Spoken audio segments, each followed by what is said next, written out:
नमस्ते दोस्तों, मैं अपनी कहानी सुनाती हूँ। मेरा नाम प्रिया है। मैं एक छोटे से गांव में पैदा हुई थी, जहाँ मेरे पिताजी छोटे जमींदार थे। मेरी शादी मेरे चचेरे भाई विक्रम से हुई थी, जो शहर में एक अच्छी नौकरी करता था।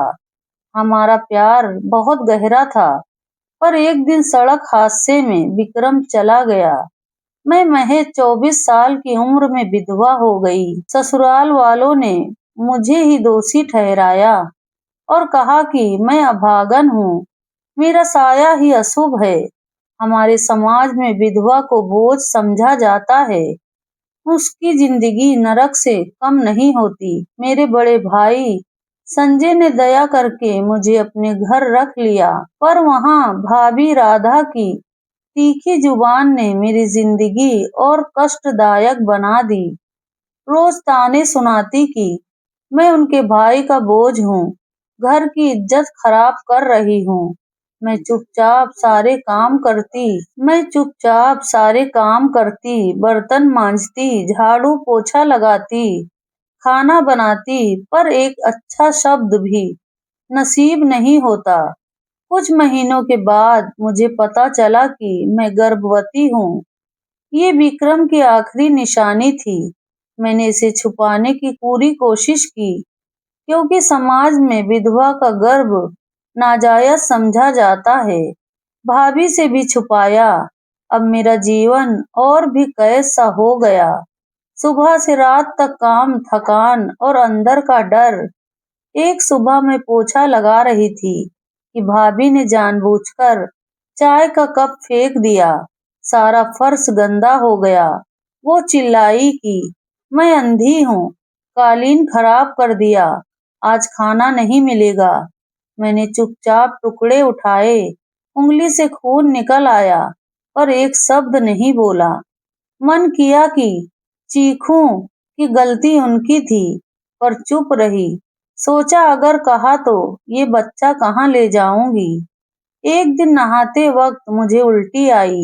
संजय भाई ने देख लिया, पूछा कि तबीयत ठीक नहीं क्या, रंग पीला क्यों है। मैं डर गई कि कहीं सच न पता चल जाए। झूठ बोला कि रात ज्यादा खाना खा लिया था, बस थकान है। भाई ने कुछ नहीं कहा और चुपचाप ऑफिस चले गए। मुझे समझ आ गया कि इस घर में मेरी कोई सुनवाई नहीं। मेरा पेट अब छुप नहीं रहा था। ढीले फटे कपड़े पहनती ताकि कोई शक ना करे। भाभी रोज ताना मारती कि फटे कपड़े पहनकर घर की बेइज्जती कराती है। मैं कहती कि मेरे पास और है ही नहीं। वो हंसती कि बहाने मत बना, कुछ तो छुपा रही है। मुझे लगा कि अब ज्यादा दिन ये राज नहीं छुपेगा। रात को अकेले में पेट पर हाथ फेरती, रोती और सोचती कि यहाँ और नहीं रह सकती। मेरे बच्चे को इज्जत की जिंदगी चाहिए। एक रात मैंने फैसला कर लिया। बिस्तर के नीचे से सिलाई करके जोड़े कुछ 100 रुपए निकाले, छोटा सा बंडल बांधा और सुबह होने से पहले घर से निकल गई। मेरे पास कोई ठिकाना नहीं था, बस यकीन था कि भगवान मेरी मदद करेगा। मैं शहर की सड़कों पर भटकती रही। रात एक मंदिर के बाहर गुजारी। अगले दिन एक गरीब बस्ती में एक बुजुर्ग औरत के यहाँ छोटा सा कमरा किराए पर ले लिया।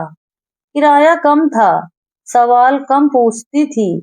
मैंने अपना परिचय एक ऐसी विधवा के रूप में दिया जिसके अपने छोड़ गए हैं। वहाँ मेरी मुलाकात राजेश से हुई। वो मोहल्ले में कपड़े सिलाई की छोटी सी दुकान चलाता था। वो विधवाओं की तकलीफ समझता था। एक दिन मैं कपड़े सिलवाने गई तो उसने मेरे चेहरे का दर्द पढ़ लिया। पूछा कि नई लगती हो, कोई परेशानी हो तो बता देना। धीरे धीरे वो मेरी मदद करने लगा। राशन लाकर देता, पैसे नहीं लेता। एक दिन जब मेरे पास कुछ नहीं था, उसने खुद खाना भिजवाया। उसकी हमदर्दी ने मुझे सहारा दिया। मैं अकेलेपन में उसकी बातों में आ गई। उसने कहा कि वो मेरे और मेरे बच्चे की जिम्मेदारी लेगा। कहीं दूर चलकर नई जिंदगी शुरू करेंगे। बच्चे को अपना नाम देगा। मैंने सोचा, शायद भगवान ने यही रास्ता दिखाया है। एक रात मैं उसके साथ भाग गई। उसकी जीप में बैठकर शहर से दूर निकले। 2 घंटे बाद एक सुनसान जगह पर गाड़ी रुकी। उसका चेहरा बदल गया। बोला कि क्या सोचा था कि मैं तेरी जिंदगी का बोझ उठाऊंगा? सिर्फ अपने फायदे के लिए लाया था। उसने मेरे साथ गलत किया, पैसे छीन लिए और मुझे वहीं छोड़ भाग गया। मैं रोते हुए वापस लौटी। भाई के घर गई तो भाभी ने दरवाजा बंद कर दिया और गालियां दी। कहा कि नाजायज बच्चा लेकर वापस आ गई, अब यहाँ जगह नहीं। मैं फिर उस किराए के कमरे में लौट आई। 9 महीने तन्हाई में काटे। जब दर्द हुआ तो कमरे में अकेले ही बच्चे को जन्म दिया। बेटा हुआ, नाम रखा आरव। वो मेरी जिंदगी बन गया। मैं दिन रात मेहनत करती, सिलाई करती, बर्तन मांजती, ताकि आरव का पेट भर सके। मोहल्ले वाले ताना मारते, मैं चुपचाप सहती। आरव 4 साल का हो गया तो एक रात उसे तेज बुखार चढ़ आया। मेरे पास पैसे नहीं थे। सारी रात ठंडी पट्टियां रखी, पर हालत बिगड़ती गई। सुबह उसकी सांसें रुकने लगी। मुझे याद आया कि भाई का घर पास ही है। मैंने आरव को गोद में लिया और दौड़ पड़ी। भाई के दरवाजे पर पहुंची तो संजय भाई हैरान रह गए। मैंने उनके पैर पकड़ लिए और रोते हुए कहा कि आरव को अस्पताल ले चलो, ये विक्रम की निशानी है, बच जाएगा तो सब भूल जाऊंगी। भाभी राधा चीखी कि ये बदचलन औरत फिर आ गई, नाजायज बच्चा लेकर ड्रामा कर रही है। उसने मुझे धक्का दे दिया। मैं गिर पड़ी। आरव मेरी गोद में था। भाई चुप खड़े रहे। मैं आखिरी बार गिड़गिड़ाई, पर भाई ने दरवाजा बंद करवा दिया। ठीक उसी पल आरव ने आखिरी सांस ली। उसकी छोटी उंगलियां ढीली पड़ गई। मैं चीखने लगी। मैंने आरव की लाश को गोद में उठाई और कब्रिस्तान की तलाश में निकल पड़ी। कोई कंधा देने नहीं आया। मैं अकेले ही उसका बोझ उठाए चलती रही। शाम ढलने लगी। रात में एक पुराना अस्पताल दिखा। बाहर से खंडर सा, अंदर पीली रोशनी जल रही थी। मैं अंदर चली गई। वहां बहुत से लोग थे, पर सबके चेहरे ढके हुए थे। सिर्फ आंखें चमक रही थी। वो बिना आवाज किए हवा में तैरते चल रहे थे। मैंने आरव को आगे बढ़ाया और बोली कि मेरे बेटे को बचा लो। एक लंबा साया मेरे पास आया और कुदरती आवाज में कहा कि बच्चा ठीक है। मैंने खुशी से राम राम जपना शुरू किया और सास टांग दंडवत कर दिया। जैसे ही मैंने माथा टिकाया, मुझे सच पता चला। उसके पैर जमीन से ऊपर थे। वो इंसान नहीं थे। मेरी सांस रुक गई, पर मैं दंडवत में ही पड़ी रही और राम का नाम लेती रही। तभी एक दूसरी गहरी आवाज आई कि रुको, ये औरत भगवान की शरण में है। इसका प्रार्थना सच्ची है। हम इसे नुकसान नहीं पहुंचा सकते। सब रुक गए। मेरे हाथ में आरव के जिस्म में फिर धड़कन दौड़ने लगी। उस मेहरबान साये ने कहा कि तेरे सच्चे प्रार्थना और बच्चे की मासूमियत ने हमें मजबूर कर दिया। तेरा बेटा वापस लौट आया। आरव ने आंखें खोली और माँ पुकारा। मैंने उसे सीने से लगाया और भागी। पीछे मुड़ी तो अस्पताल गायब था। सिर्फ खंडर रह गया।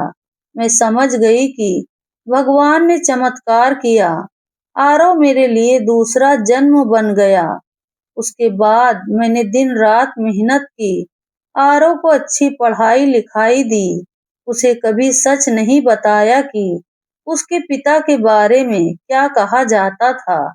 उसने खूब मेहनत की, मेडिकल कॉलेज में टॉप किया और बड़ा डॉक्टर बना। उसने अपना अस्पताल खोला जहां गरीब बच्चों का मुफ्त इलाज होता है। वो मंदिर भी जाता है और लोगों को सच्चाई का रास्ता दिखाता है। एक दिन में आरव पार्क में बैठे थे। वहां एक बूढ़ी औरत फटी साड़ी में भीख मांग रही थी। मैंने पहचाना, वो राधा भाभी थी। मैंने अपना रूप बदल रखा था। वो मुझे नहीं पहचान सकी। मैंने खाना पानी दिया और उनकी कहानी सुनी। भाई का कारोबार डूब गया था। भाई गुजर गए। उनके बेटे नशे में बर्बाद हो गए। बेटी की शादी टूट गई।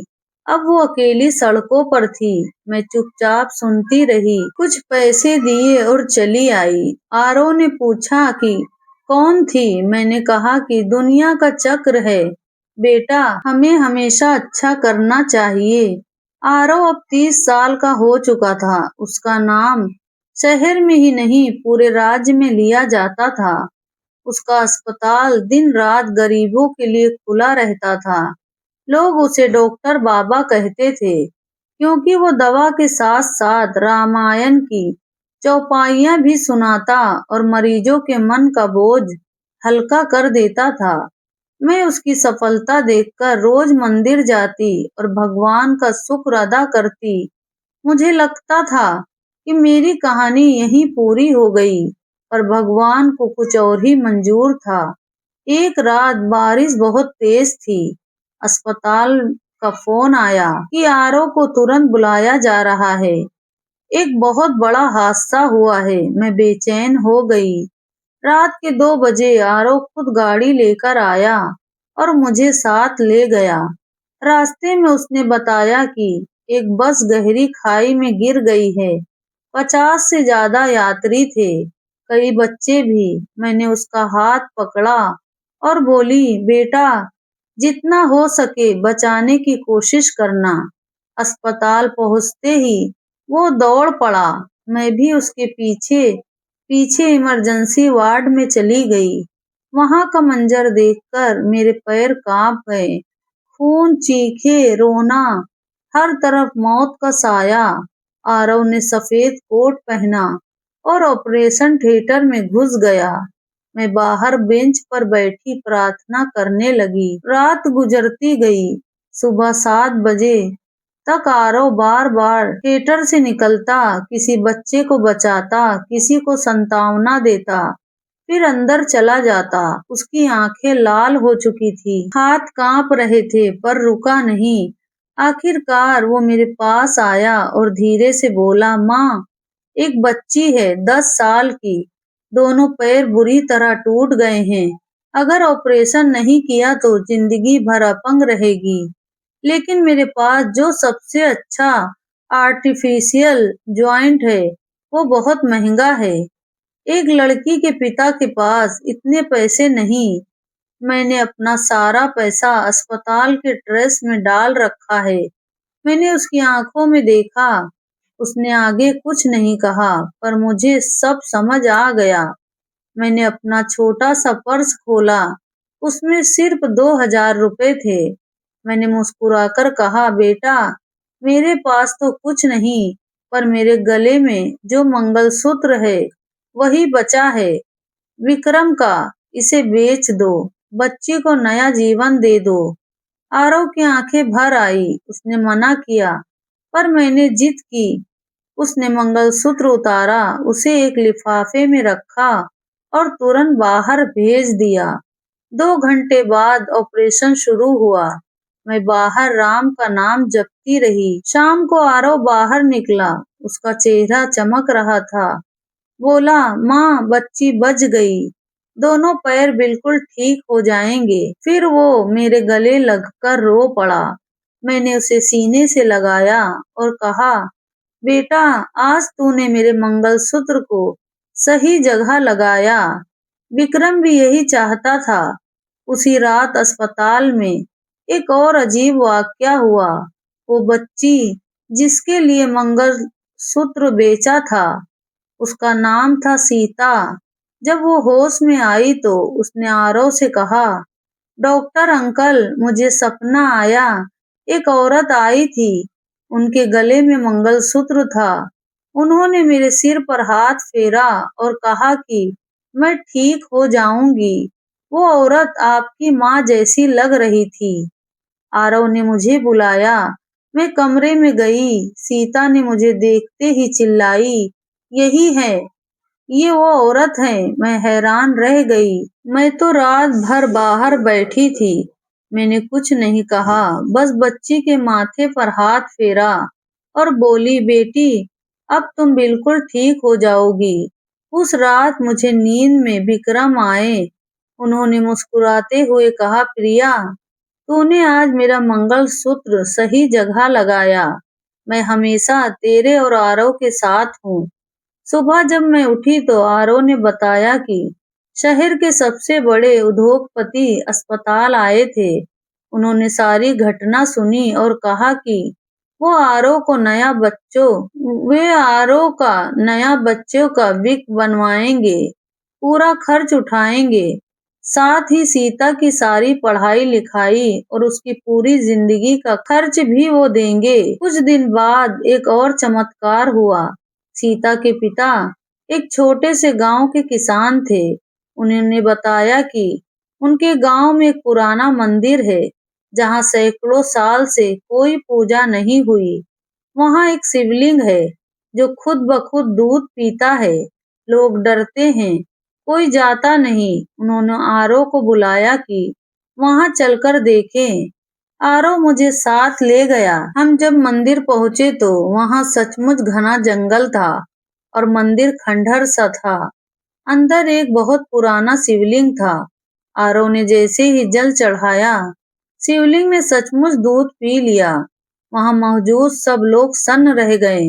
उसी पल मंदिर के पास की जमीन से एक तेज रोशनी निकली और एक बहुत पुरानी तांबे की प्लेट बाहर आई।